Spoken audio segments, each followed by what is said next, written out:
everyone, and welcome to day 486. We're going to do a special update tonight on the war in Ukraine. Of course, with the last 24 hours, the world is on tilt with what is happening. It's just 24 hours ago that Zhenya and I were reporting on the chaos that is in Russia. We were sharing with you firsthand information from our sources directly on the front lines, all of our friends that we have worked with, not just for as long as the war, but for our entire lives. My life there, 26 years, and Zhenya's entire life. We're confident in what we share with the world.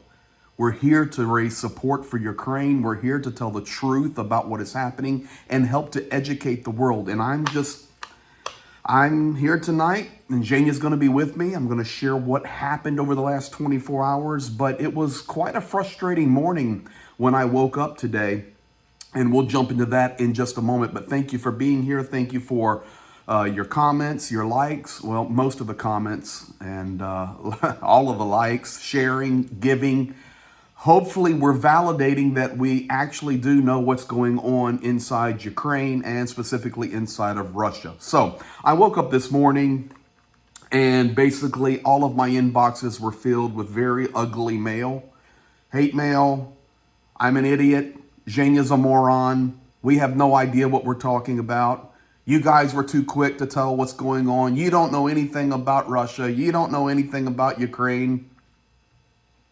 How's that looking for you now, my friends? And I don't want to be a little tight on that, but it's just ridiculous. I don't understand how people can sit behind their computer screens in the United States and anywhere else in America or the world and never have been to Russia, never have been to Ukraine, only fill their heads with what they see on the internet and media, and then think they know what's going on to the point where they viciously attack Zhenya and myself.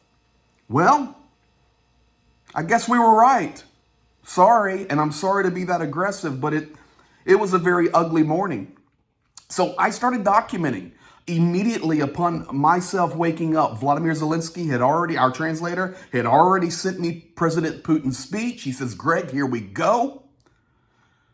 I have that for you. I'm going to play that for you if you're interested in hearing it at the end after Zhenya replies additionally for the update tonight. And we began to watch the events unfold during the day. And I saw it from early this morning in the United States that things were beginning to crack. And I can't tell you, folks, my phone blowing up. Everybody's calling me, the hate coming, the messages coming. And then it began to change. And I appreciate that. Many people sent messages and go, you might be right after all. Sorry. And that's what happened. I hate to be right, but there's quite a few things that have unfolded today over the last 24 hours since our update last night. So let's review, and I'm going to walk you through the whole day up to the current place where we are at right now. So we wake up this morning, or it would have been while we were sleeping here in the U.S., and the Wagner is in Rostov-on-Don overnight, and we're having skirmishes. Depots are being blown up. There's some light gunfire. This building's been taken over. This building's been taken over. Then the next thing you know, the Wagners are marching to Moscow. People are holding out flowers for them. They're marching to Moscow. People are laying down their arms and joining the Wagner. Russia begins to blow up bridges. They begin to put out the dragon's teeth to block the advancement of equipment. They begin to dig bunkers around Moscow. Next thing you know, Putin's getting on an airplane. He's screaming to St. Petersburg. It's all over. That is what was happening. But of course, we knew that was not going to be the end of the story. Small government skirmishes were happening. I can tell you that Wagner did shoot down multiple Russian military aircraft. In fact, 12 pilots are dead as a result of this. 2 very expensive and important helicopters. So the Wagner column is now out of Rostov. They're now moving into the Voronezh region, and they're on the way to Moscow. And then the news started dinging. They've entered the Moscow region. Of course, that's not Moscow City, folks. That's the region. It's still 200 kilometers from Moscow. Now the news comes rolling out. A Wagner soldier has turned on Prigozhin and tried to kill him. Prigozhin comes out with a statement. We will not stop. We're going all the way to Moscow. We're going to overthrow the Russian government. We're going to overthrow Putin, and we're going to stand for what's right. Danilov, the defense minister of Ukraine, comes out and he begins to troll, which he should. I agree completely. He called it, quote, the beginning of our victory, and today a new front was opened on Russian sovereign territory. At the point when he said that, early in the morning, he's accurate. And of course, he's going to troll.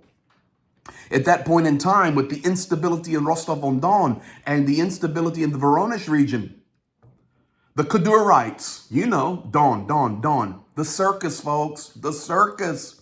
Kadurites are rotated. That's the Chechens. They're rotated into Rostov-on-Don because they're going to stand for Mother Russia. They're going to make sure that everything is okay.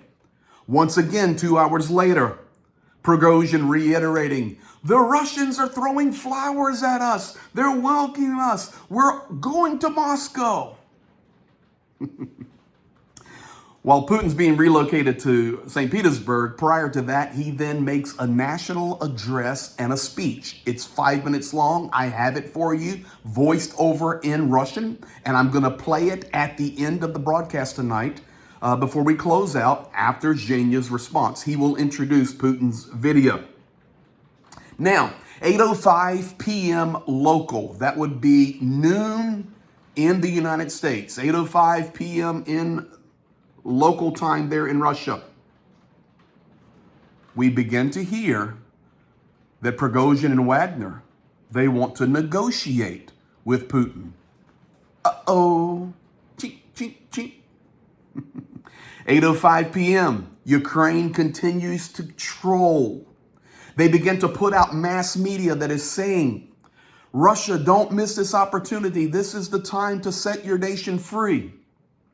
At this point in time, nations through Europe, Poland moves their troops to high alert. Belarus moves their troops to high alert. Erdogan calls Putin. You didn't know that? Erdogan calls Putin and says, hey, everything's okay. We're standing with you and not with the terrorist Prigozhin.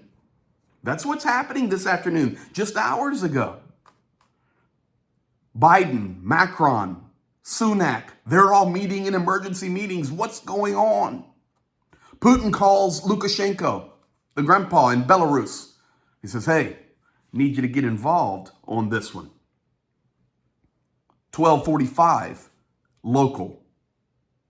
8:45 p.m. local. Sorry, 12:45 p.m. Eastern Standard Time, U.S. Troops continue to move towards Moscow region.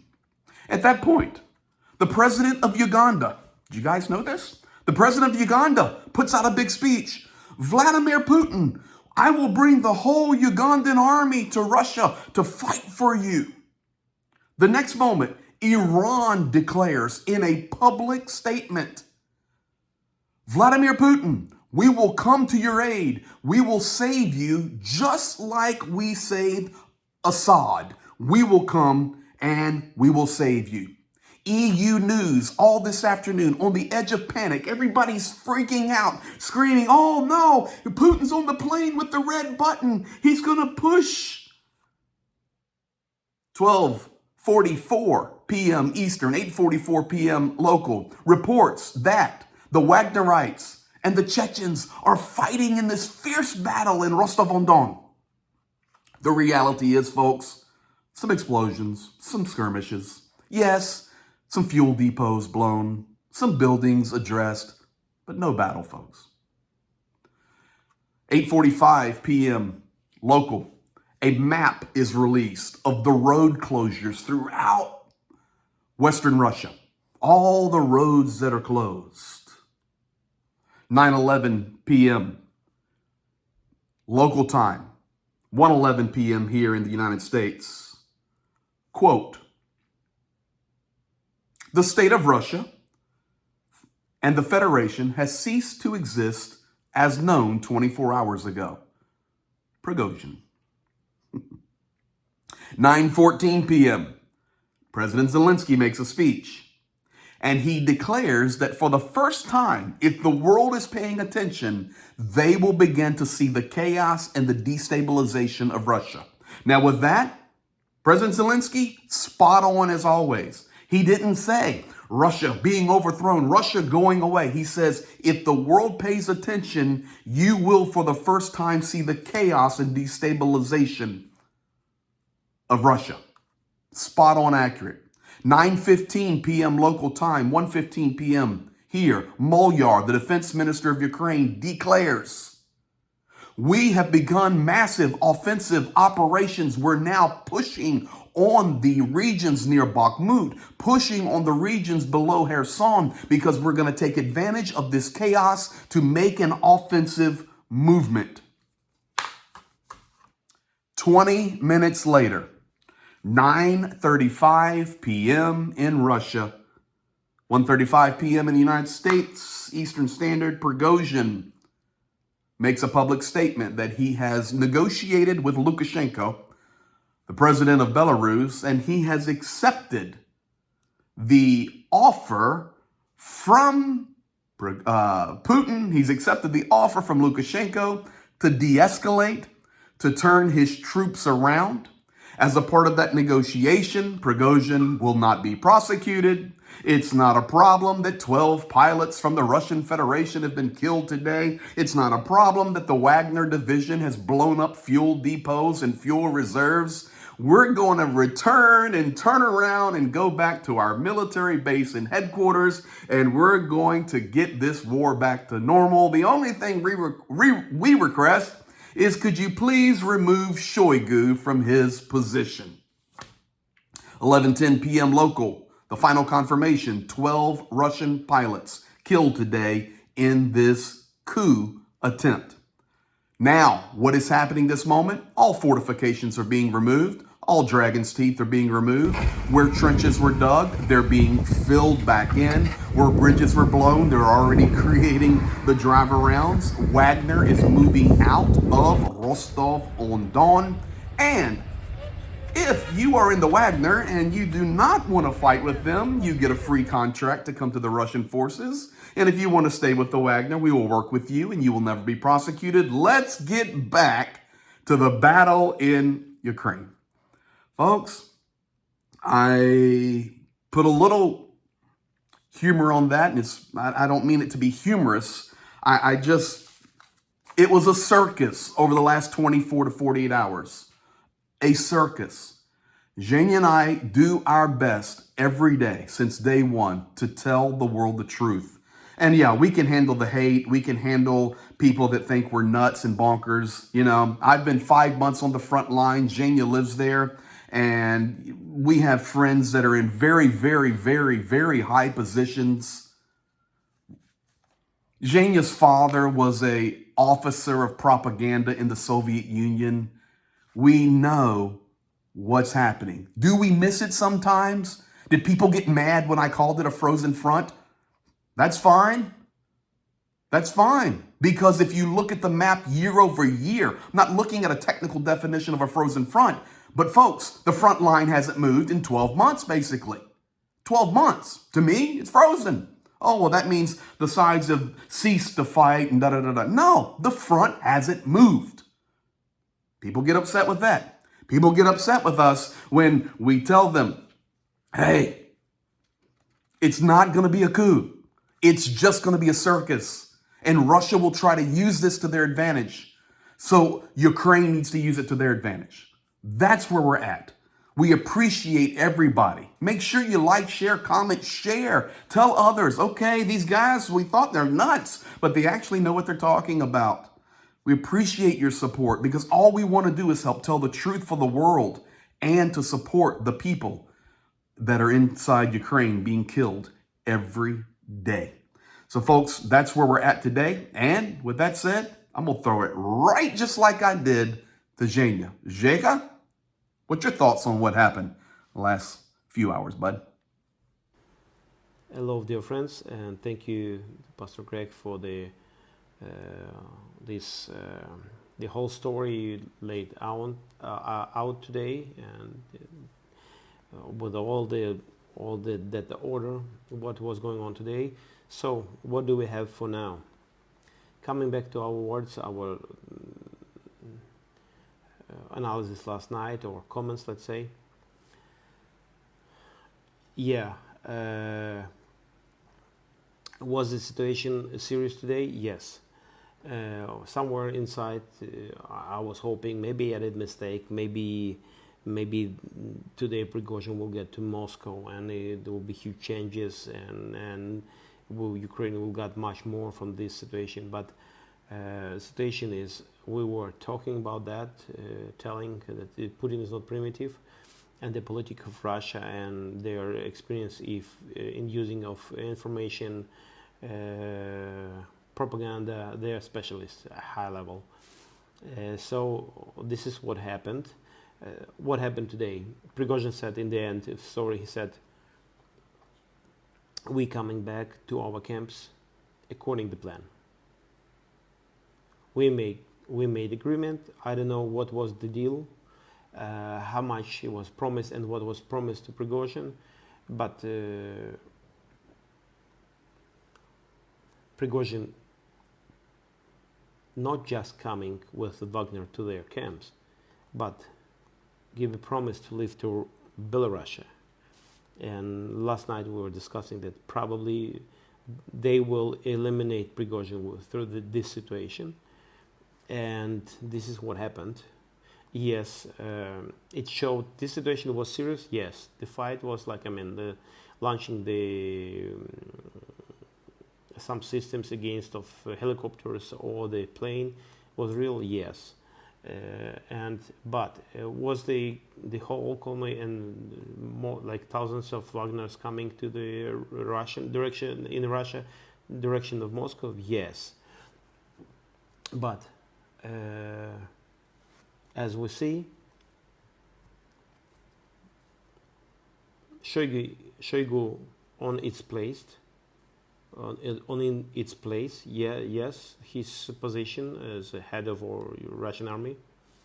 Putin on his place as president of Russia, and he's continue, and they will be using this situation to unify, and maybe to explain why Russia needs more mobilization.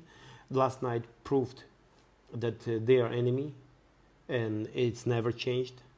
They launched more than 40 missiles during all of this chaos they had.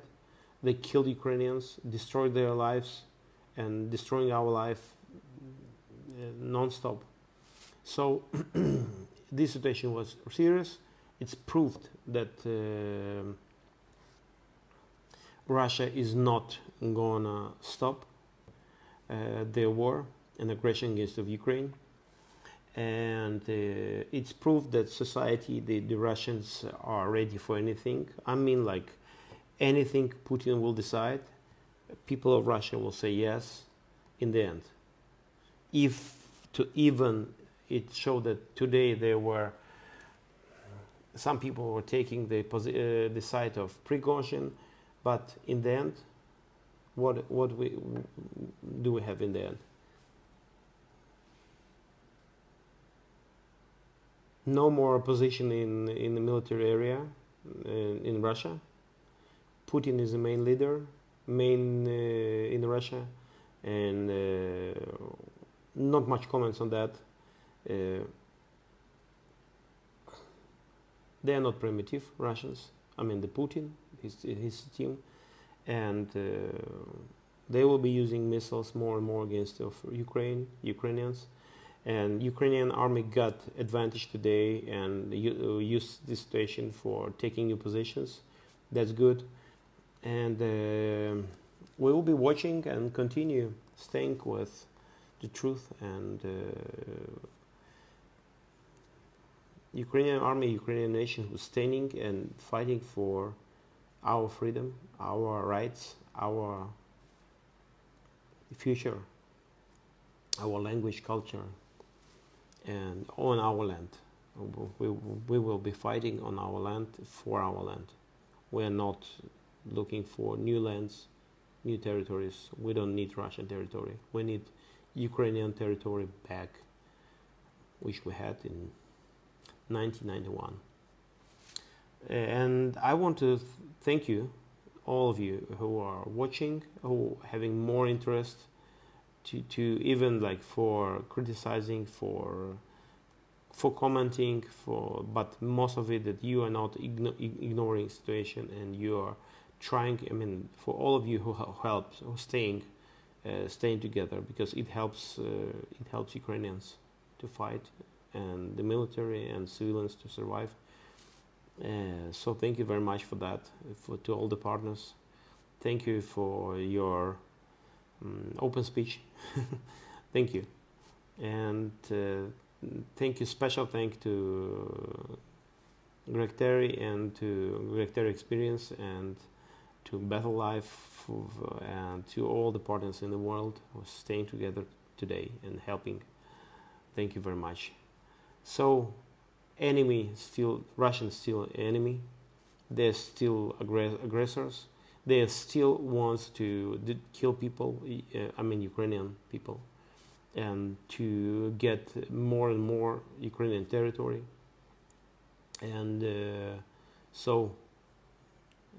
and we will be standing, and we will be winning, because we fight for the truth. We are not support aggression. We not support. We never started wars. That's it.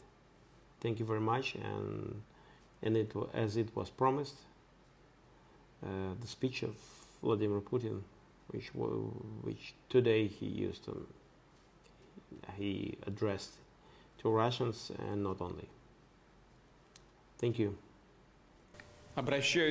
I appeal to the citizens of Russia, to the personnel of the armed forces, law enforcement agencies, special services, to the soldiers and commanders who are now fighting in their combat positions, repulsing the enemy's attacks, and doing so heroically.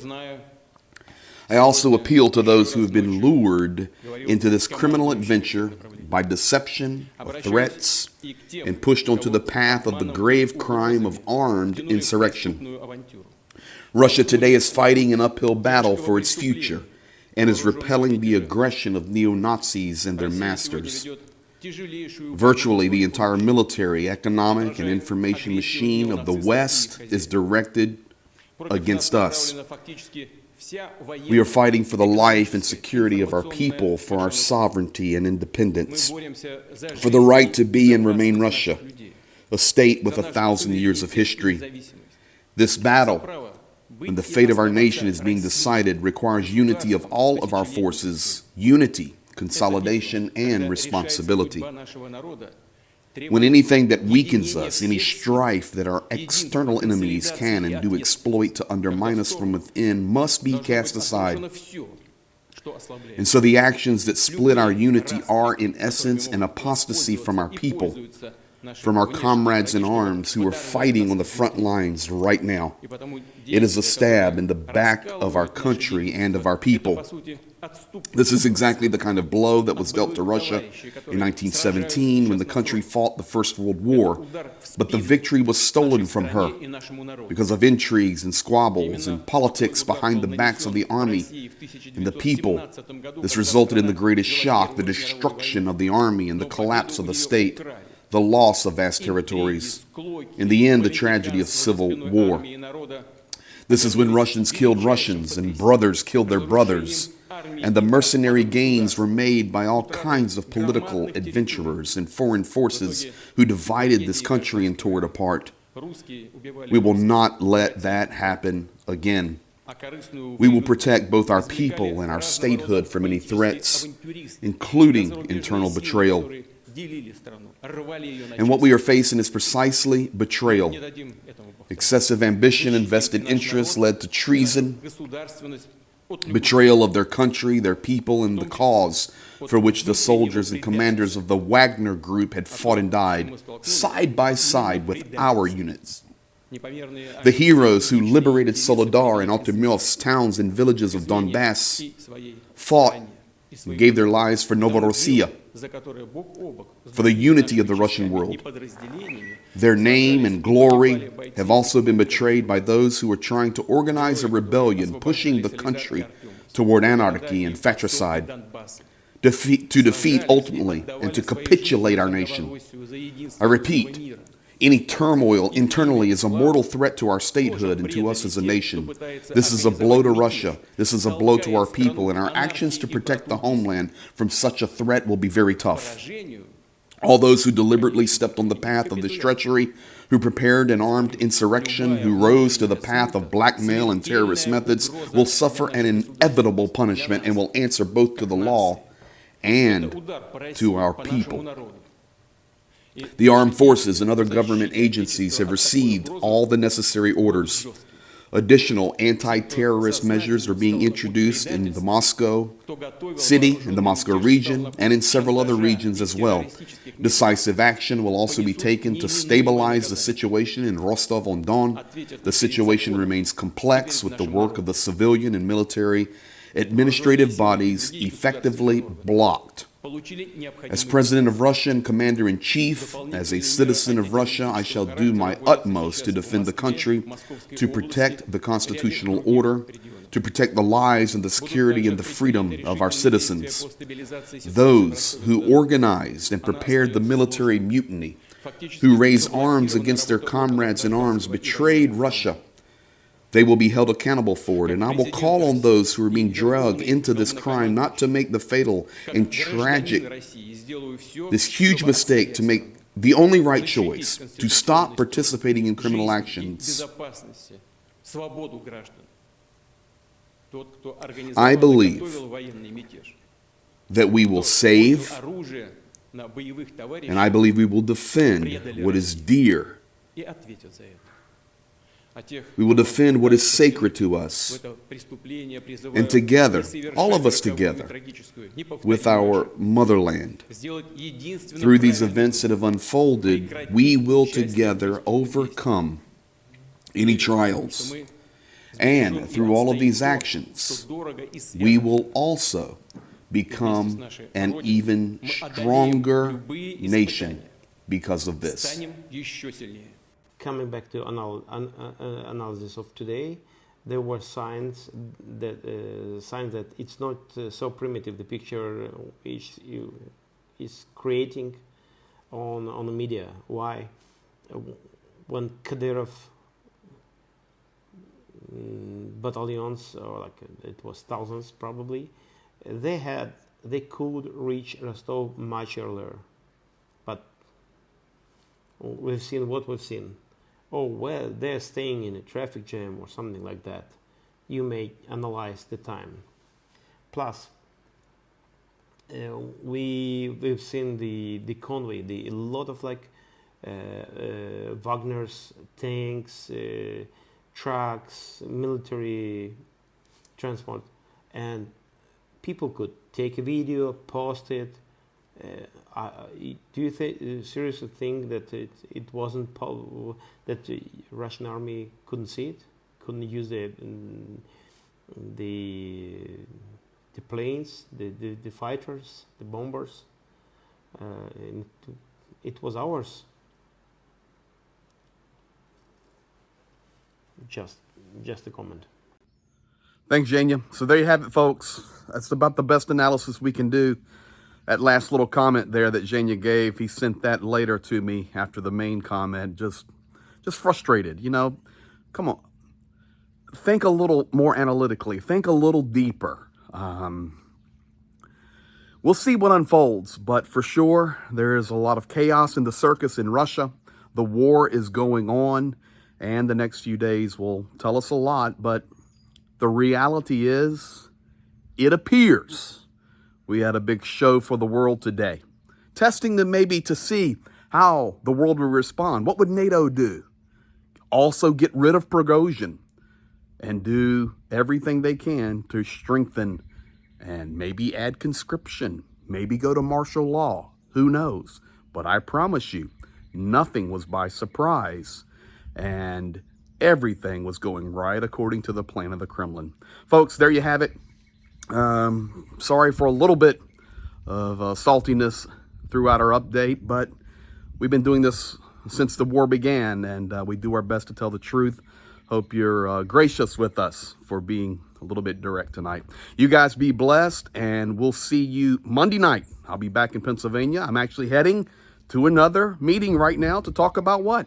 Ukraine and what's going on there and to raise support. So, folks, we're doing it 24/7, 365, and you are if you're here. Thank you for supporting, commenting, sharing, liking, donating, joining Patreon, everything. We're doing everything we can to help, and we will not stop.